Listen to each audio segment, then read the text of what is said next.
It's a simple answer. I mean, the Bank of Ghana has both cedis and dollars. I've explained that, okay?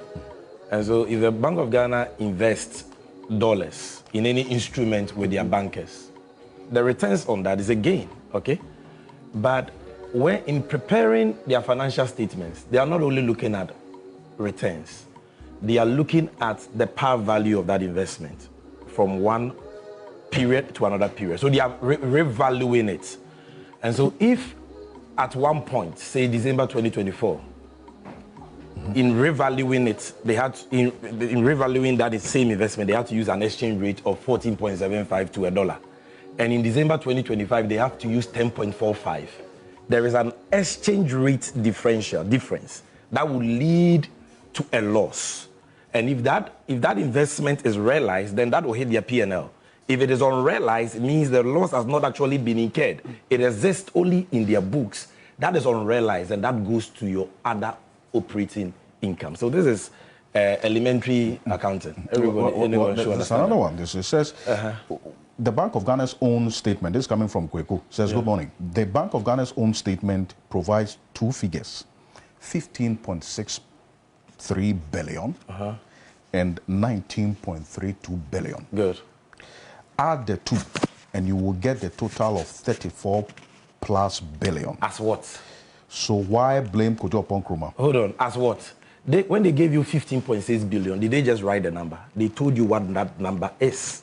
They said that number is the operating loss for 2025.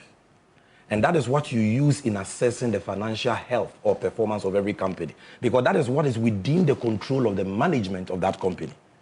When they gave you the 19.3, they are saying that is loss from other comprehensive income. Basically, your revaluation losses and exchange differences, which you don't control. If Bank of Ghana buys 1 ton of gold today, which is approximately $150 million, okay? In 3 months' time, that gold can be worth $100 million. And therefore, they will have a revaluation loss of $50 million. Why? Because gold prices are volatile. It can move from 4,700 today to 4,500. I mean, Alfred, are you listening to me? Does the Bank of Ghana control gold prices? What can they do about gold prices? So what you have in the OCI are things outside the control of management. And that is why Section 7 of the Bank of Ghana Act says you don't add those losses to your profit and loss. Do you know that when the Bank of Ghana makes losses, per the new act that has been passed, the government of Ghana, that is the sole shareholder, is supposed to reimburse them as part of recapitalization. So imagine today you add revaluation losses from gold. Government must pay to your profit and loss. Government must pay. If gold prices goes up, will you also pay that to government? You can't pay unless you sell. So it is only the realized revaluation losses or gains that belongs to profit and loss. Now, you can add it and say the total comprehensive income is 34 billion. But total comprehensive income is not what you use to assess the financial health of an organization. It is their P&L. That is trite, that is elementary. That is what you use. So, either than that, then if the MPP, if that is what they want to do, add OCI income to P&L profit or loss.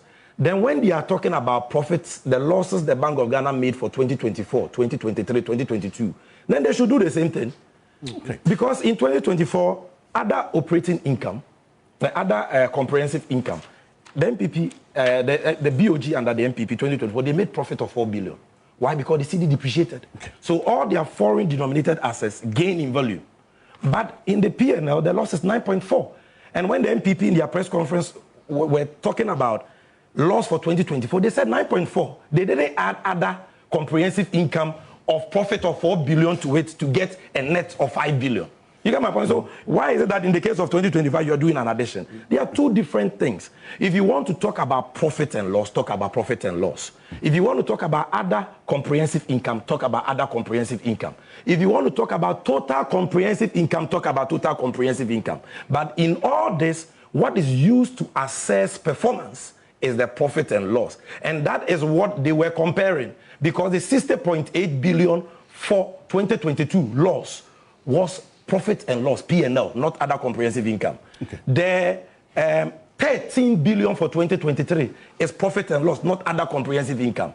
The 9.4 billion cedis loss for 2024 is profit and loss, not comprehensive income. Right. Then you get to 2025, you say it's 34 because you're adding profit and loss from P&L 15.6 to other comprehensive income loss of 19.3. Who does that?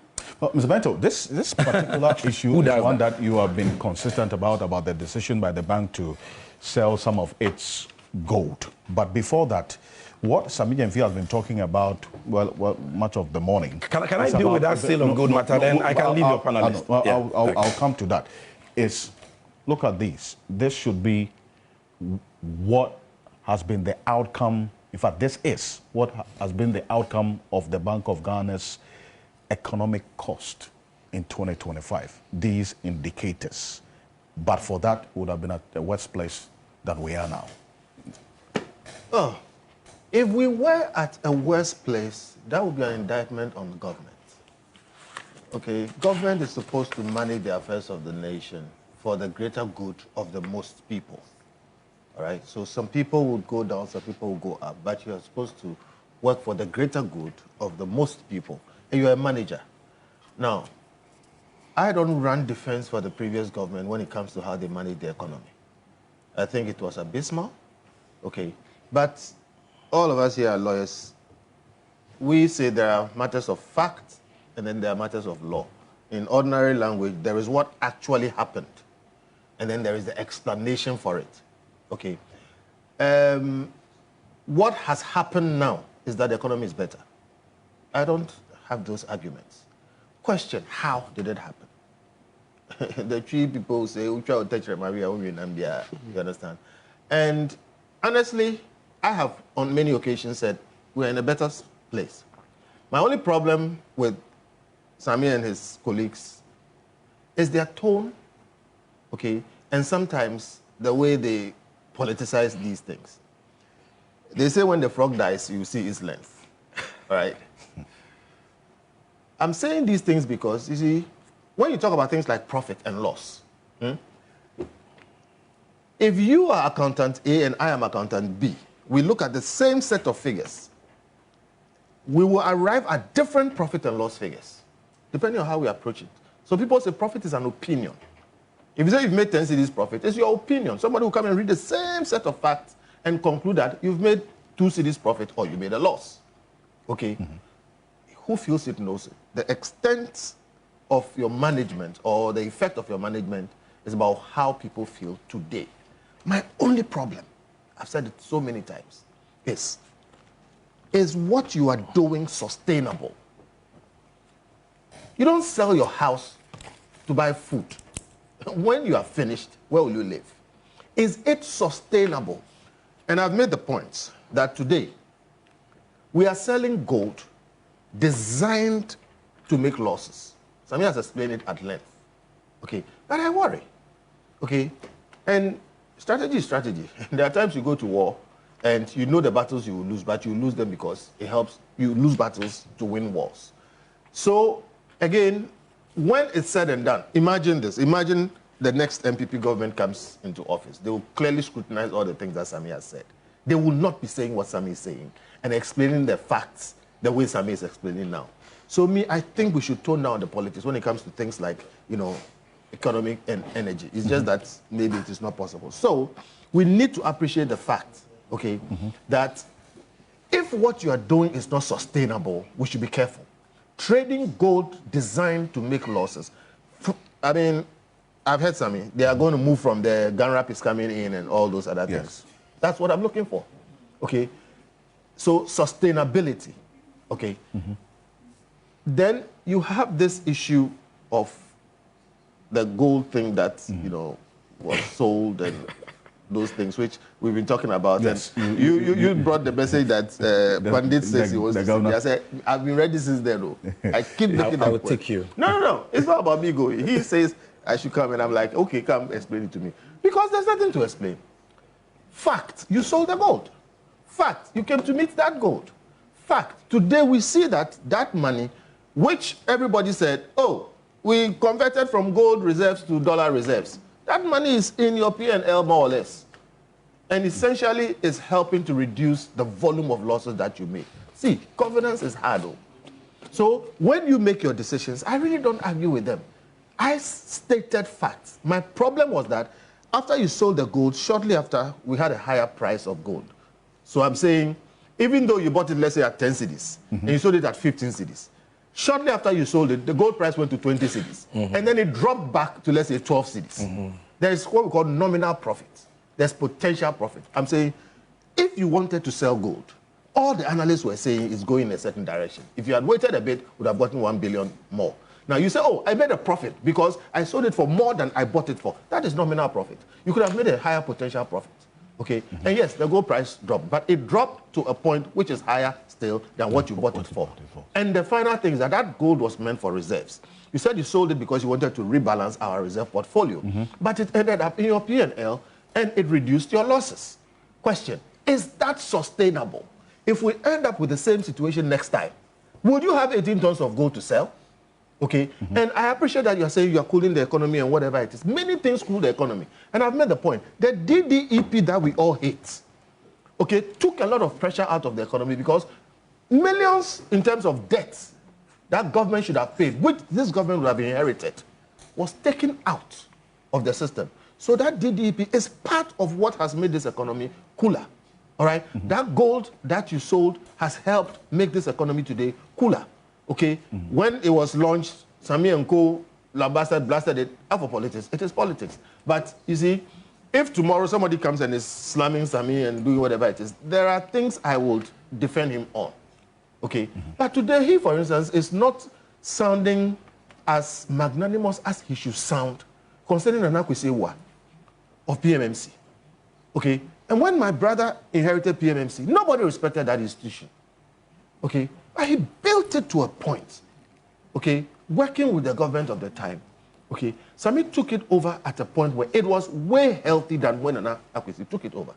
And Sammy and Co had this gold board idea. I read through it. It's a brilliant idea. In fact, we have been making the same point. Personally, I don't see why 100% of our gold is not sold in cedis at a certain rate to Ghana government. Then we will monetize it internationally, make the dollars, like what they are doing. So gold board is a great idea. I still maintain that the gold board law is problematic because it is too powerful. It makes that institution way too powerful. They have security powers, they have all kinds of things. When people, or when the system starts grinding down, you start having problems, they will crank up their security powers. They will start arresting people, they will start calling people things and that kind of thing, and all of a sudden, you will see gold board turn from just a trading institution to some sort of Gestapo, arresting people for whatever it is and that kind of thing. There are always ways to balance things here and there, that kind of. So what I'm saying is this. Sammy should, one, appreciate that his views are his opinions now. Really, what our people feel is what's going on in the economy. Nobody can argue with that. Two, when it comes to what other people also say, he should calm down small. He inherited some good, inherited some bad. What he is doing, what they are doing, there's a lot of good. I've spoken about some, and there's also a lot of bad. I sat here and said, and he got on air and blasted me. What he's calling small-scale gold, which they are mopping up, which is a good thing, but there are two sides to every coin. You are mopping up small-scale gold. Google it today. It has been said 60 to 80% of that small-scale gold is galamsey. So I'm saying, look, I've said elsewhere that we've lost the galamsey fight. And given that we are mopping the gold and at least making some benefit that we were not making from galamsey, which is mopping it up together for it, what we should be doing now is for Gold Board and Co. to actually set up reclamation teams. Go out, spend some of the money to reclaim the space and put some things there. But they have fought me on this issue, saying, no. As if to say, the small-scale gold you are buying, there's no galamsey inside. Or at least it's not even majority galamsey. But the records are there. Okay? So there is another side to everything. And when we play too much politics with these things, it kind of, comes back to bite. Me, I think we should have what we call in Imani a rational elite consensus. Bipartisan. That, look, this is how we are going to handle our economy going forward, this way and that way. The way they blasted Dr. Baumia and Co. for the gold thing. And by the way, the gold for oil, gold for reserves and that kind of thing, they were not perfect. They were not perfect. We had things to say about them. I mean, it was arbitrage trading, a couple of things, it wasn't well. But the idea was clearly good. And that's what they've taken up. That's what they've improved. That is what governance is about. That is what governance is about. But Sammy slams them as if these were people from hell who came and destroyed the whole country.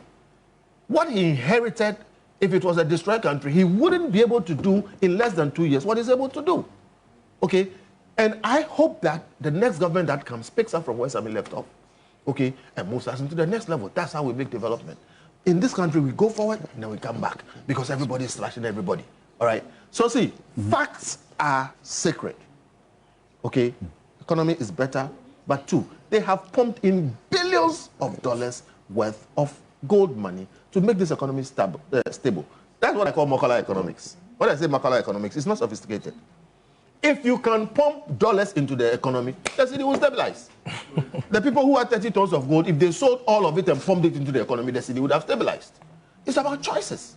They've made the choice that this is a better thing to do because the collateral effect on the economy and on people and everything is better. So we should take the hit for it. It's a choice. My point is, can you sustain the level of losses we are making and for how long? And sometimes you make a decision, a difficult decision today, and it makes tomorrow better. Sometimes too, you make an easy decision today, you kick the can down the road, it makes tomorrow worse. Like I said, DDEP was difficult. Still, people haven't recovered from it, but it's made us better today. What they are doing now, will it make things better tomorrow or create stresses and problems for somebody else to come and solve tomorrow? So is it a sustainability question? Is the first question that you asked? How sustainable is this going forward? Number one, my senior brother Kofi Bentil is right that profit is considered by many as an opinion. But when we say profit is an opinion, it does not mean that you can pick the audited financial statements of a central bank and just conjure any figure and say, in my opinion, they made a loss of 45 billion. Then another person says, in my opinion, they made a loss of 34 billion. That is not what we mean when we say profit is an opinion. Because in expressing that opinion, accountants use internationally accepted principles and law to do the audit to express that opinion. So if you are expressing a counter opinion, then you need to tell us that that auditor, in this case KPMG, one of the biggest, and the most credible audits and accounting firms in the world, got it wrong, and this is why, per the rules, the figure should have been this. But simply adding OCI loss to P&L loss and saying that you are deducting gains from gold sales from it to get 45 is not an opinion. That is voodoo mathematics. Because you expect them to add losses they make on gold deals to their P&L, which they have done, 9 billion. But when they sold gold and make gains, you are saying don't add, you have deducted it. You've deducted it based on what accounting rule?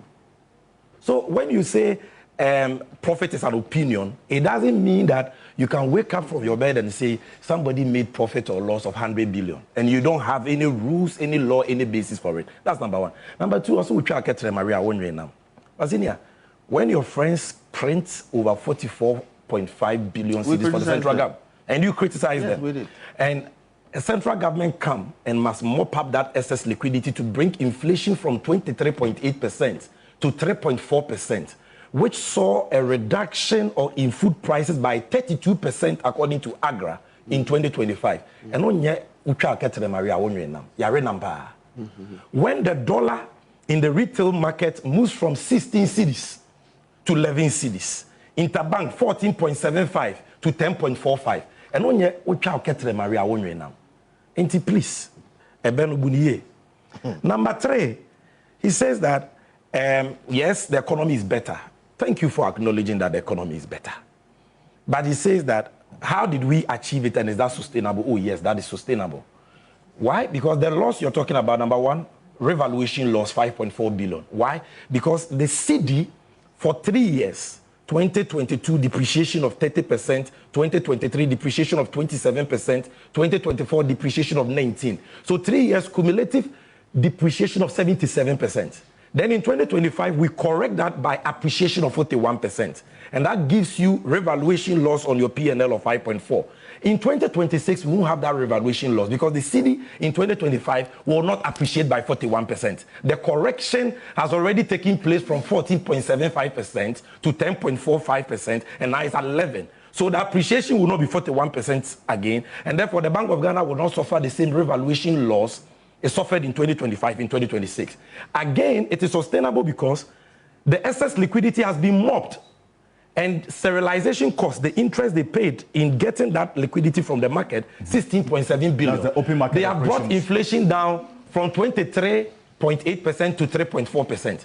They will not do any mopping up aggressively like they did in 2025, in 2026. So the serialization cost for 2026 will not be 16 billion. So that is sustainable. Is it sustainable? Gold deals is sustainable because now Gold Board has settled down. We've told Bank of Ghana, you are not the main institution which is supposed to trade gold. Support us and let us do the trading. Not under domestic gold purchase program, which according to Kofi Bentil was designed to make losses. By his friends to make losses, designed by them. Now we are implementing GANRAP, which is designed to reduce those losses from 16 to 7.25%, then to 5%, then to 3% until we eliminate it. So that is a reset. So sustainability, you have your answer there. Then he talks about sale of gold. You see, Senior, you know, I like you so much. I don't think oh, please, then I'm telling you, I love you so much. But on this matter of gold sale, I've watched you over and again on this platform. You totally getting it wrong. And I want to explain it to you, okay? First of all, your claim that the gold that was sold was accumulated by the MPP government is not wholly true. Did you mean 30,000? Yeah, no, listen to me. And the impression that is created as though John Mahama and the NDC and Governor Siama, they didn't do anything about gold reserve accumulation. They just came, met gold, and they sold it. It's not true. By the year 2021, Ghana already had 8 tons of gold in our reserves. Yes. After 2 of us. Let's make it a dialogue. True. 8 tons. Yes. That 8 tons was not bought by the MPP. 2 of us. Yes, true. Then in their 8 years, by the time they were leaving, they increased it to 30, from 8 to 30. Which was the record. In 8 years, what did they add? 22 tons, right? So 22 tons. 30.5 tons. Yes, so they added 22 tons. Alfred, follow me. Yes. We came, and in 1 year, we added 10 tons in 1 year. In 8 years, you added 22 tons. In 1 year, we added 10 tons. And we moved it from 30 tons to 40 tons. And then we sold 22 out of it, and it is left with 18. So it is not correct to say MPP came to accumulate reserves and somebody came to sell it. Because we also accumulated 10 tons in only 1 year. And we came to meet, MPP also came to meet 8 tons. Yeah. So get it right. Number 2, why was the gold sold? It is simple risk management. Because when we talk about foreign reserves and we say Ghana as of December 2025 had reserves of $13.8 billion, it is not all dollars. It is gold and it is dollars. Okay? Why do we hold some of the reserves in gold and dollars? Diversification. But the basic rule is that for middle income countries, averagely, the share of your reserves in gold, averagely 20%. The share of your reserves in dollars, cash, is what, 80%. Because, why? Because, don't say, because your reserve usually is giving you only 3 months of import cover. So when there is an emergency and you have to fall on those reserves, you need reserve that is very liquid, which is dollars. The gold you have to go and sell before you convert it into dollars. And that is why for a middle income country that has, your reserves can only go 3, 4, 5 months, you can't keep 40% and over in gold. Second, volatility of gold. Gold was about $5,500. In 1 day this year, March, President Trump confirmed that he was going to appoint Kevin Walsh as the new chairman of the Federal Reserve. In 1 day, because of confidence in Kevin Walsh, the dollar went up in strength, the dollar index went up, and gold dropped in 1 day 15%. That should tell you the volatility of gold. So if you hold more of your reserves in gold and the price is going up, you're happy. Gold is going up. But 1 day gold will drop, bam, and your reserves totally wiped up. So by October, November 2025, because gold had gone up from 2,700 in 2023 to 4,300 in 2024 to 2025, the share of gold in our reserve portfolio had increased from about 20% to over 42%. Then the bank said, no, this is risky. Do you know that the IMF, and I'm saying this for the first time on public record, you can check with the IMF country director, the IMF was one of the institutions that advised the central bank to reduce its gold holdings. The IMF? Yes, because they wanted us to reduce the risk. IMF. You can hold 40% of your reserves in gold. So what did we do? Sell 22 tons of your gold holdings and don't spend the money. Use the money to invest in an instrument and get interest on it. So if I have gold and I convert the gold into dollars and I invest that dollars, I have gold of 22 tons.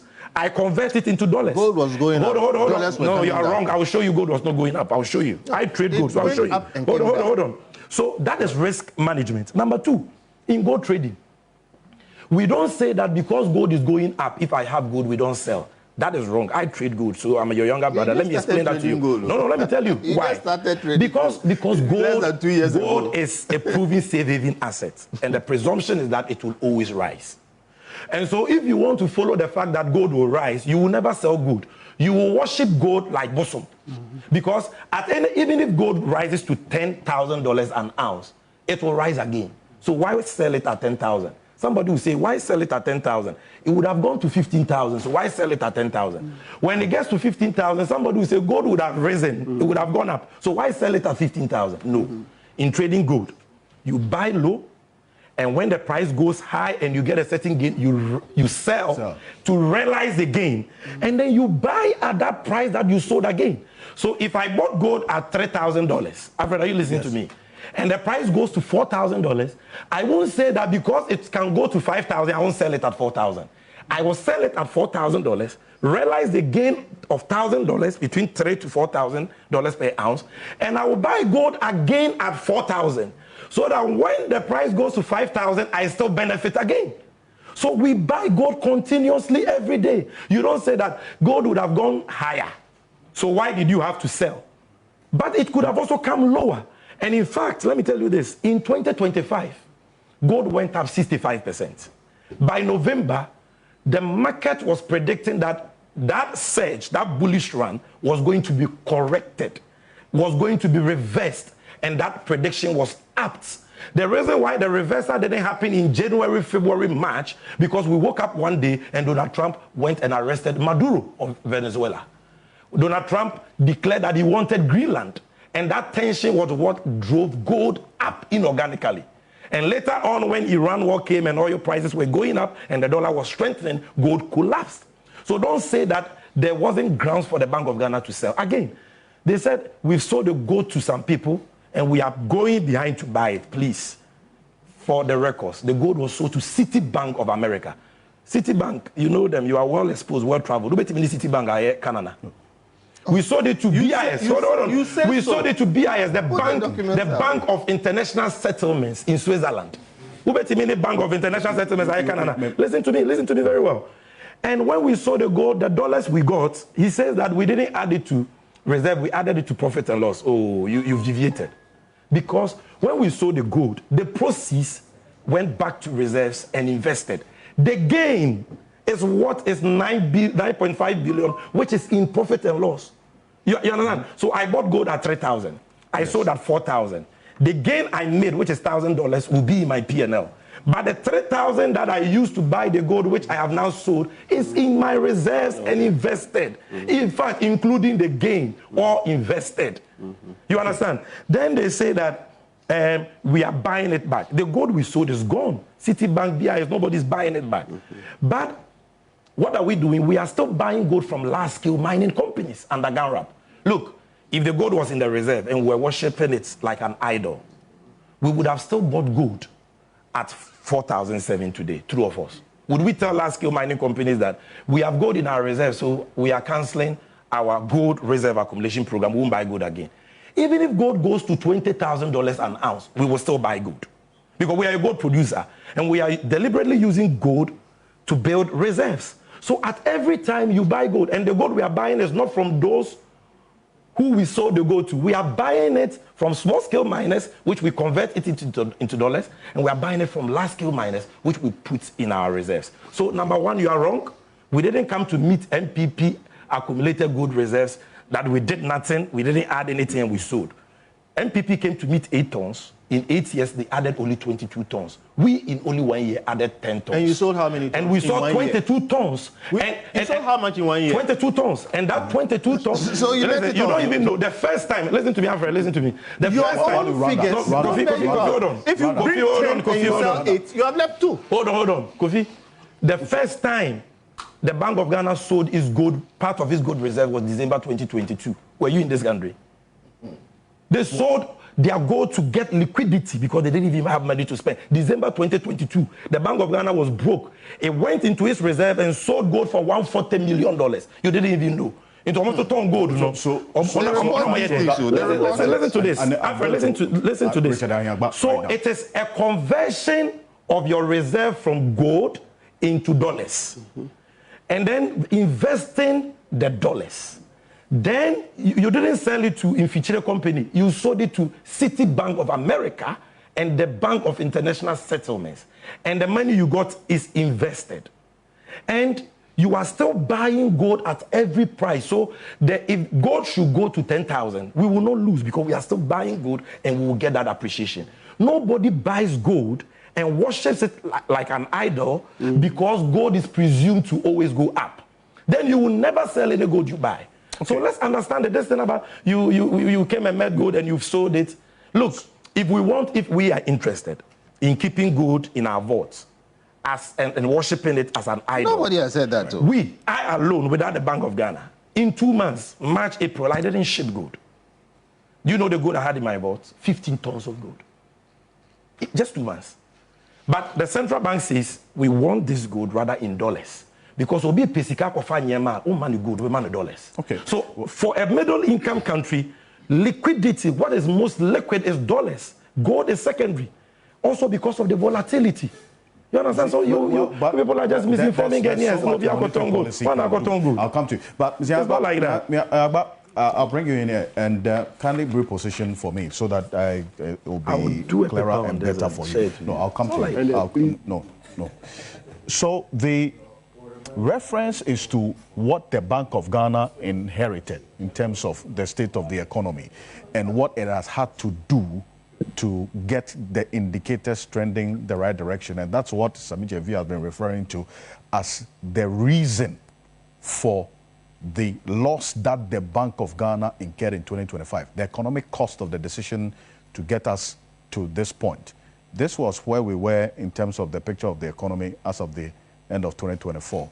Gross international reserves, a little over 4 months of import cover, current account, inflation, and then also public debt, over 61.8% of GDP. Then the bank in itself, the Bank of Ghana itself, positioned as of the end of 2024. Now they've had to take a decision of tightening monetary stance in the open market economy that we have seen with the open market operations that had cost the Bank of Ghana, and then also having to address the excess liquidity to bring down inflation.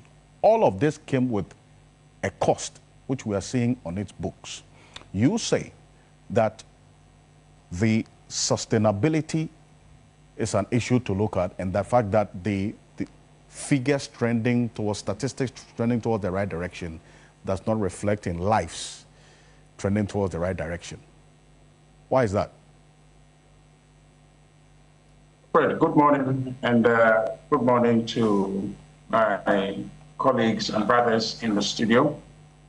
Good morning to Sammy, Kofi, Bentil, and the rest, and your viewers. Alfred, I've listened to Sammy very closely, and I think that he's arguing the economy perspective of the matters, how these laws were incurred. That's the economic angle of things, but there's the political angle of things, even though there's a broad disagreement on how he's presenting the numbers, because the Bank of Ghana themselves came out to admit in a publication that their debt includes the other comprehensive losses, which is a 19.2 billion, 19.3 billion, so making it a total of 34.9 billion loss. So that matter is decided. Yes, what that entails in terms of realized or not realized, that matter is resolved by the Bank of Ghana itself admitting that its loss includes that. It is in reporting, they put it here and they put it there. So you can add it because loss is loss, and that they have admitted. But you see, the political element of this conversation, and I'm very careful because there was a conversation in your studio the last time, which kind of thought that this was much more of a legal thing than a certain conversation was illegal than, political. So we might always be careful to delineate the political element of the conversation. The NDC, in canvassing for power, made a certain promise that when they come, they will deliver a certain output, which output is not being delivered in terms of real impact, which was the premise of your question, the real impact on the lives of people relative to the laws that we're speaking about, or the general governance of the NDC in the 1.5 years that they've been in office. This is the matter we're talking about. Look, they did inherit an economy in shambles. That's not true. The economy we are still running is still the IMF framework economy, which has been trending the government before, part of the arrangement of the program, toward fiscal consolidation. So they didn't come to sit and say, look, we are going to trend this way because the other government was off the chain and they were implementing policy out of their own design, and so therefore we are going the other way. No. The framework that we're running is the same framework that they inherited. And so they haven't done anything extraordinary besides making certain key policy changes. How do you realize, lower inflation? The NDC thought that they go and do open market operations, spend 15.6 billion. The same thing was being done when inflation in 2022 was as high as 54.1. How was inflation brought down? Systematically. The government before made a choice how we're going to do that. And that did not include this, expenditure in government bonds to try and, bring back or control inflation as it was. It was multiple tools that were being used to try and do it. I have made the argument that yes, you can bring inflation down, but the aspect of inflation that you're bringing down to be able to translate into impact in people's lives, we have not seen that in the 19 or so percent inflation that the NDC has cut since they came into office. Inflation has come down, but people's cost of living is going up. So the expenditure to bring down the inflation to 3.2% has not been money well spent, because inflation today still is high. So what is the value of that inflation that you have brought down? Really, that cost is going up. So the political element of this is that, one, we don't trust the NDC, because the last time when the Bank of Ghana made a loss, they argued as though that was haram, that Bank of Ghana has made any losses. And they went as far as saying that the governor, then Dr. Anderson, and his deputies should resign. If today they are rationalizing a debt or losses by the Bank of Ghana, is it okay the position others have taken? Never mind MPP, but the position others have taken in relation to that loss that they have made, to say that this government has been incompetent or has mismanaged to incur this loss, would they agree? If anybody has said or is saying today that the Bank of Ghana governor Dr. Siama should resign, would that constitute a position they will agree? And so the political element of this conversation is that the NDC cannot be trusted. They are being measured by their own narrative and political conversation in the past, which created the impression for Ghanaians that they can manage the thing better. So when NDC is in government today, our minimum expectation is that they will manage that bank not at a loss, especially when they inherited the bank where I think in 2024, the loss reported by the bank was somewhere about 9 billion. So the expectation is that they will bring it down, not add to it. So they took it from 9 billion, okay, which the former government, governor of the Bank of Ghana has brought down from about, I think about 50, or is it 50.8 or so, consistently down to 9 billion. You don't take it from 9 billion and reverse it to 16 billion, essentially 15.63 billion, and then say that you should be applauded for that. So clearly, there's a loss that has been made. You can explain that loss away, but in your own terms, to say that this and that and this has happened, but it doesn't take away the fact that that loss has been occasioned.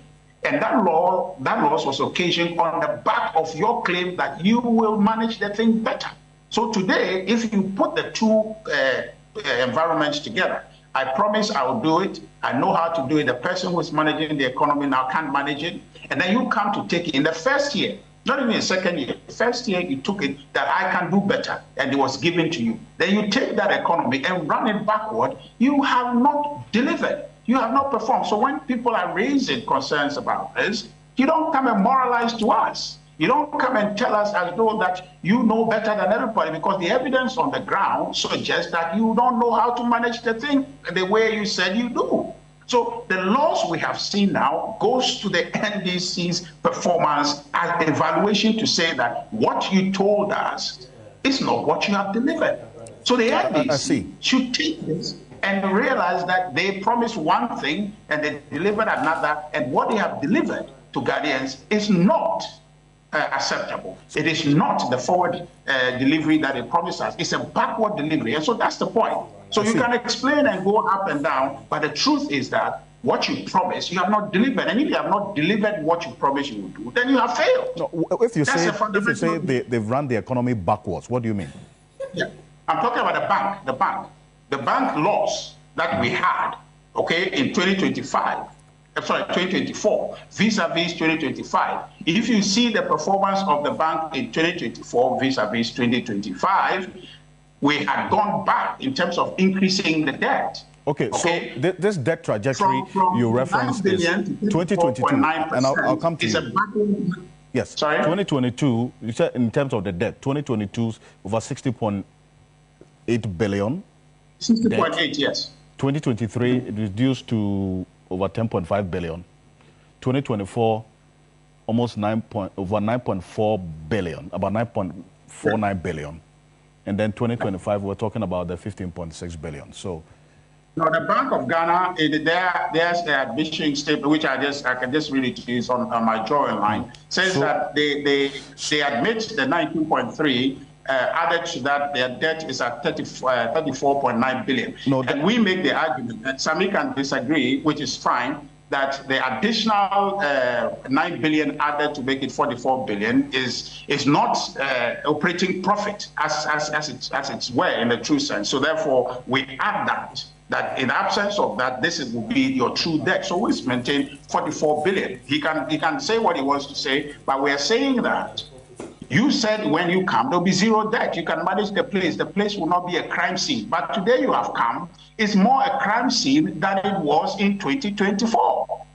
That's what we're saying. So if by your own measure, somebody incurred a debt and you say that that person ought to be fired, ought to be let go, then today your debt, after you have promised that you can do better than the government in place, then now you should actually not be told to go. You should fire yourself, because it's as much a crime scene, in fact, a worse crime scene than you inherited it. 34.9 billion, and when we do our calculation, 44 billion, that loss is worse a crime scene than you inherited. So truly, I think that when you mix the issue, then Sammy goes into this explanation which says that, oh, this is the situation, this, that, and try to explain technical stuff. it gets people confused. But look at the promise they have made, which is the politics. Here, where when you go to discuss all this accounting, you can bring all the experts, including Kofi Bentil and Sammy, we can discuss that. But we're looking at the person who is managing the affairs of the bank and the country, and what the person came into office on, the vehicle they brought to office. That vehicle promised a certain delivery, which delivery we are not seeing. And so to that extent, you can come and tell us anything till Sammy gets blue in the face. It will not materialize because this is not what you promised. And if this is not what you promised, and the loss is what you are getting when you have promised a better management, and then you have gotten losses, then you don't have the moral capacity to come and tell us what your assessment of that loss is. For us, we can read loss. The last time when you say loss, what it meant has not changed. Okay, what loss meant? When the NDC was in opposition, they were announcing loss, the Bank of Ghana is a crime scene. That definition has not changed. It's the same definition today. And so we are applying that to them. And so when they come back and tell us, I think that they are missing the point. And they are missing the mood of the country. The people of Ghana are not interested in your explanation. Okay? They are interested in how we are going to fix the situation. Okay. And from where we sit, you have mismanaged it. It's not so much about in us analyzing the economy or assessing the economy. Yeah. It's not so much about what you say. It's a lot more about how people feel, right? Based on your own experience, you say the economy hasn't improved in any way? Oh, well, I have not said that. In fact, I heard Kofi Bentil say that, and then Sammy was excited about him saying that. But you see, you cannot fully say while in the middle of this conversation. Right now, you have to consume that information in context. Okay, we are seeing the unraveling of things, that the decisions that they took to bring the city where it's at. In fact, Sammy was explaining to us the elements of the other comprehensive losses, which include the losses in forex, or in terms of the city strengthening. Okay, so that's the cost, and now we're having the implication of that play out. That's a loss. But the point is that right now where we stand, you cannot say that the economy has been good. Yes, the indicators on paper look good. Inflation 3.2, the government can take a pat on the back on that. The city is relatively strengthening. Government can claim and headline that. But the point is that you cannot say that is an absolute term, transformation of the economy when you have not assessed the impact on people. Inflation, and you say the impact, you haven't felt the impact. The impact is where the performance is. Okay, you can perform on paper, but in real life, the people's reality does not validate what you have on paper. Cost of living is going up. So when you say your inflation is 3.2, it doesn't make sense to the Ghanaian.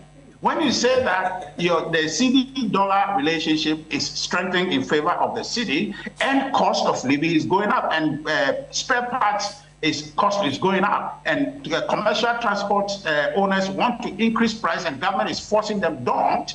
They are operating their business, they see their cost is going up. It's not only fuel that is increasing their cost. Okay. Spare parts is increasing their cost. Spare part is not manufactured in Ghana. And so if the city is strengthening, and the same city, strengthening city is underlining the import of spare parts, and yet cost of spare parts is going up such that transport owners want to increase transport costs, then it means that exchange rate position that you're canvassing has not translated. And so people have not felt it. And it's only at that point that you can make any claim. But right now, the claim they make on paper is at variance with what is happening in the real economy. So when you say the economy has performed, you cannot say so conclusively, but you have to be careful to qualify it and say the economy it looks good on paper. But in practice, it doesn't. Right. It doesn't. That's Richard Ahiagbe's verdict on the state of the economy. Good morning to Richard. So when the Alliance for Green Revolution Africa, AGRA, an independent international body, did a market survey and measured the changes in food prices from December 2024 to December 2025 and came out with their reports that on average, food prices had reduced by 32%. That was what? What were they talking about? That is abstract. That is not real. They did the analysis in a market on markets on Pluto. It says the reality is not being felt. But the reality the reality has to do with prices of food. And the data, this is not, I'm not even quoting Ghana Statistical Service, who are telling us that food inflation reduced from 27% in December 2024 to 4.9% in December 2025. I'm talking about Agra. Look, Joy News and TV3, you have your own publications that you do on monthly basis. Food prices, go and check that. Don't you go to Makola and Choco to compare those tomato, rice, maize, all of them coming down significantly.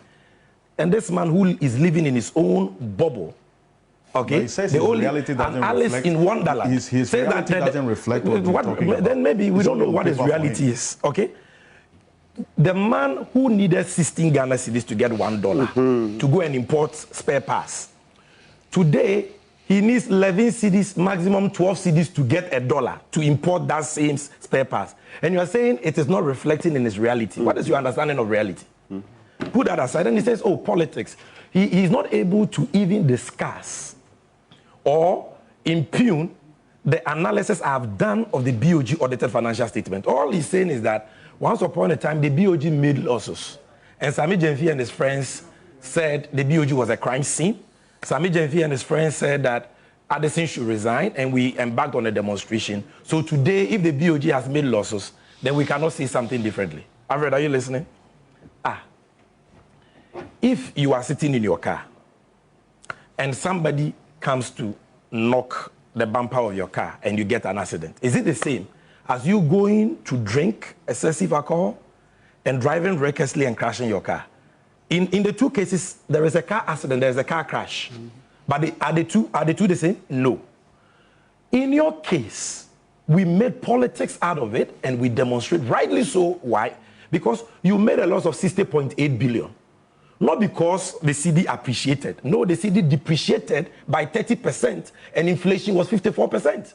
Why? Because the Bank of Ghana, Addison, printed 44.5 billion CDs in 2022 alone, per his own admission, in breach of Section 30 of the Bank of Ghana Act for Kenoforiata to waste. And when it was time for Akufo-Addo, Kenoforiata and Bawumia to pay that money, pay interest, they said they will give Bank of Ghana haircuts, they won't pay. And so that led to the 60.8 billion loss the Bank of Ghana suffered. And in the midst of that loss, you said you were going to build a new head office at $80 million and you ended up spending $250 million. Tell me, were we right to demonstrate or not?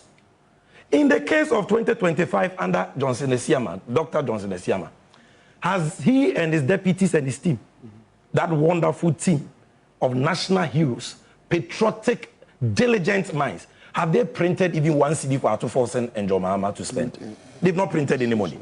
Have they incurred losses because they printed money for the government and the government failed to pay through DDEP, for which reason they have recorded losses? No. So the two conditions are not the same. We were right to, if Governor Addison Governor Esiama goes on a money printing spree like Addison did and plunges the Bank of Ghana into losses, I will lead a demonstration against him. He has not done that.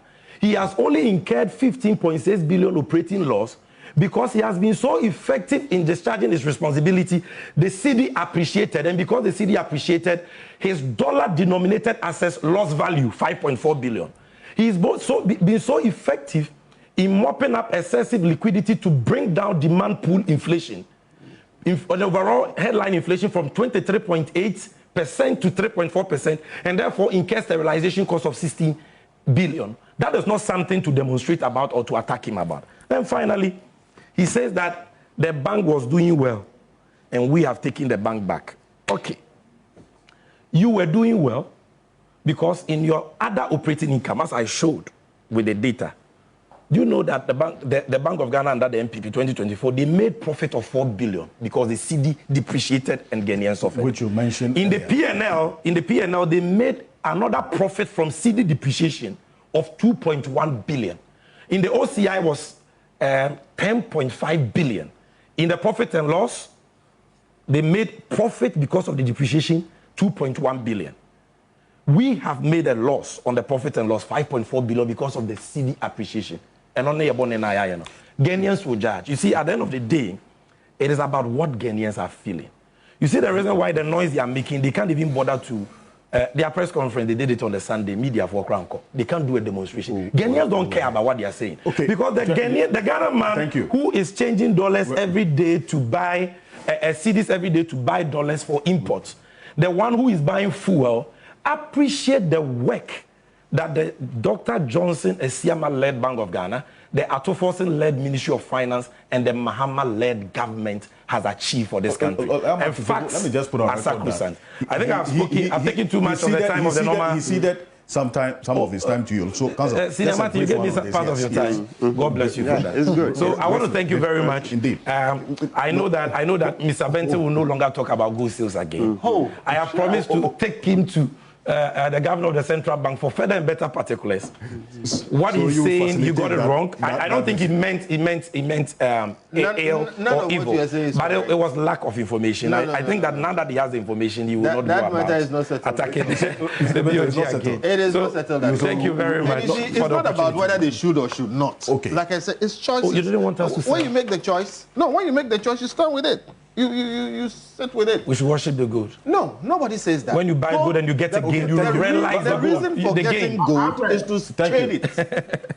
Now, trading, what is trading? Trading is buying and selling. You don't. Trading is not buying and keeping. Trading means buying and selling. You don't trade at the wrong times. And you don't trade but we sold the gold at the right time and we made profit of 9.5 billion. And then bought at another price. At that same price, and we are making gains again. You know what I suggest to you? It's as simple as that. You know what I suggest to you? Don't bother. Have a gold forum.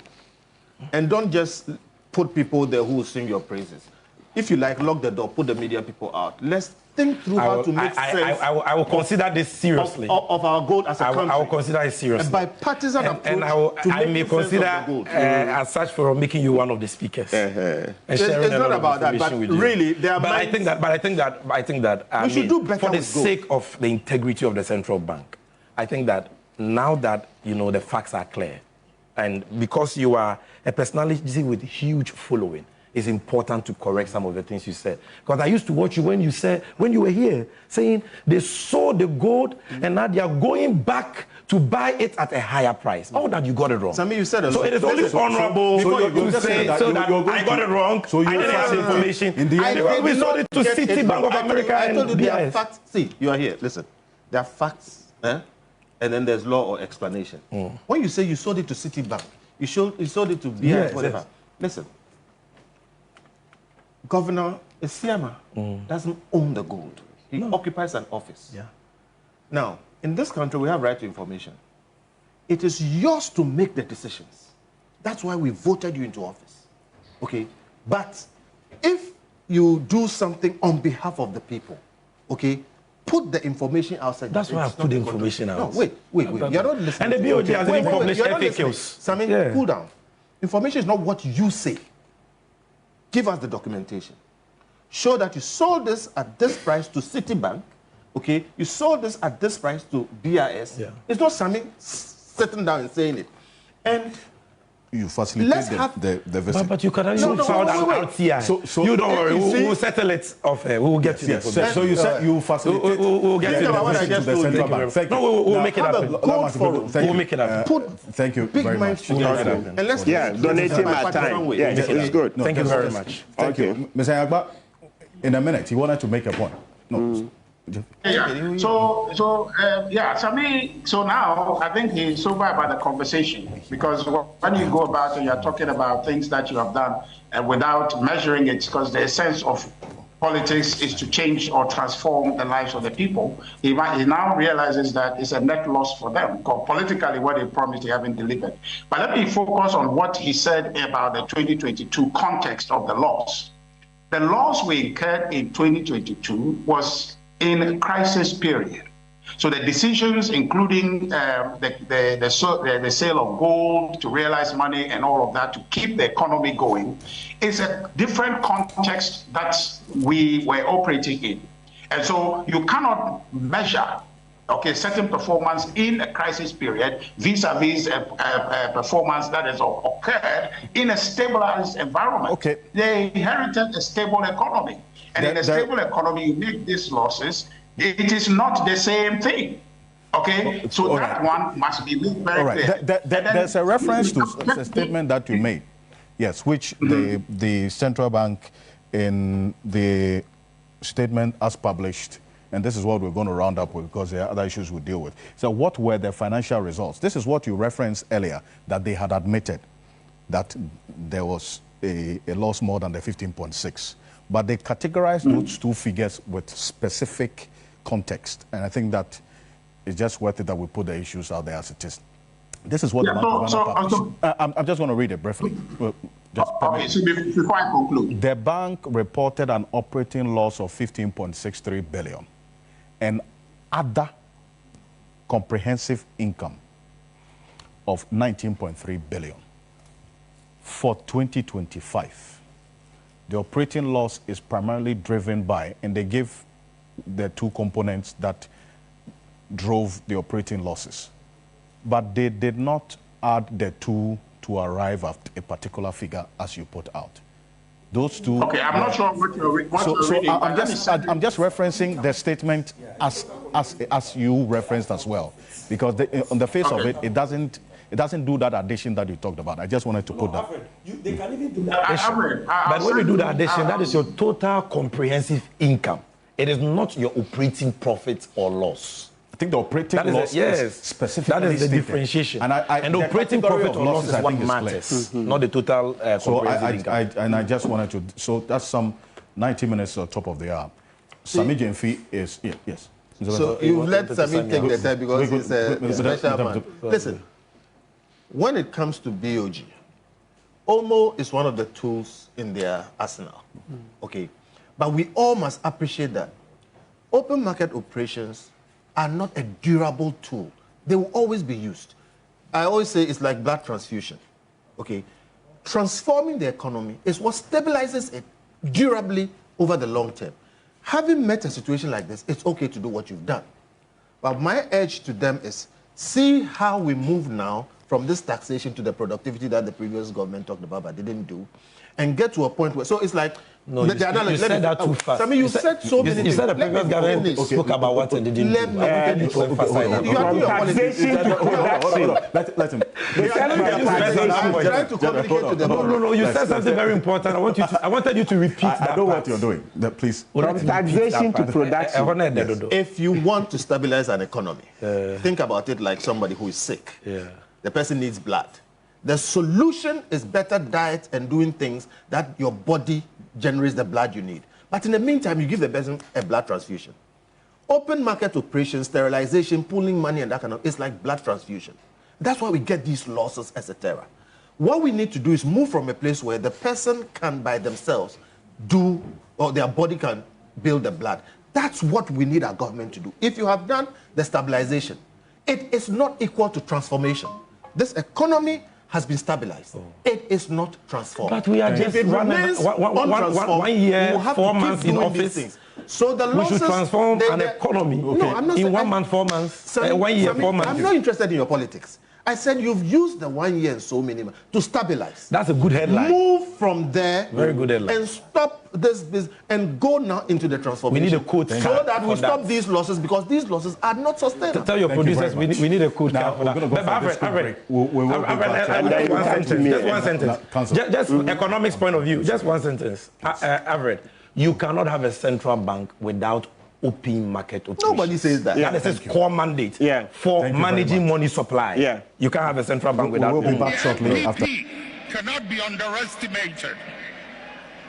You know it, I know it.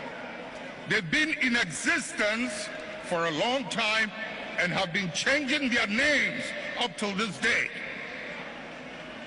The nature of who they are. Listen,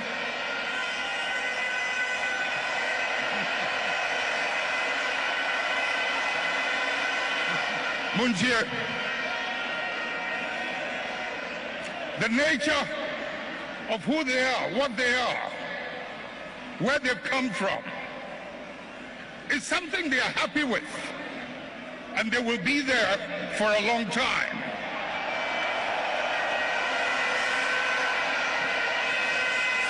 Let's not mimic their behavior.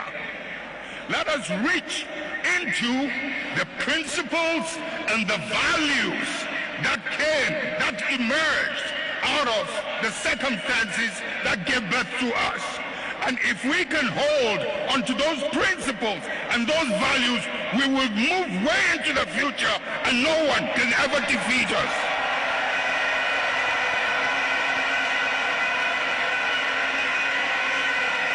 We will ride and override any obstacle as we did in the past.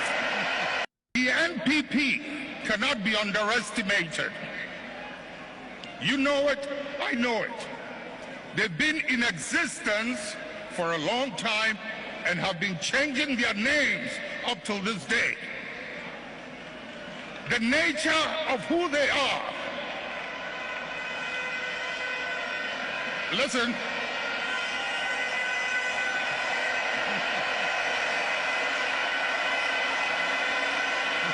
Munjir, the nature of who they are, what they are, where they've come from, is something they are happy with, and they will be there for a long time.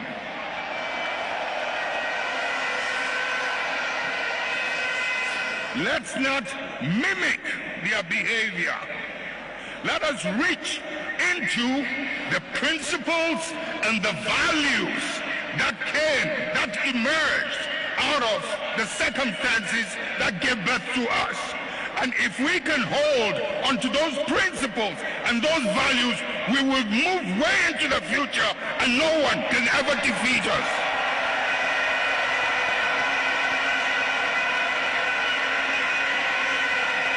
We will ride and override any obstacle as we did in the past. We will ride and override any obstacle as we did in the past. J.J. Rawlings said this, and we have to always remember the words of Jerry John Rawlings. The NPP cannot be underestimated. You know it, I know it. You know it, I know it. The NPP cannot be underestimated. You know it, I know it.